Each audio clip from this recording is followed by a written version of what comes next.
Thank you for joining me today. This is Mindy Flint with Evan Lloyd Properties, and I am going to show you how to set up ShowingSmart to where your seller will receive notification when they get a showing request and they'll see the feedback.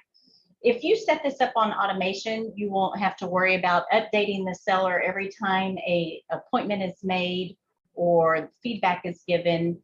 It's given to them automatically. It just takes one less thing off of your plate. So on the showing instructions, when you select add a new contact, this is what's going to notify your seller. You're going to put in the seller's name, their phone number and email. Contact type is going to be the owner, and also what method of notification they are going to receive and which notifications they will receive. And then you can preview it before you send it to them. So it's that easy. Thank you for joining me. And if you have any questions about this or any other real estate related items, give me a call, 281-570-3923. I would love to help you. Thanks so much. Have a good day.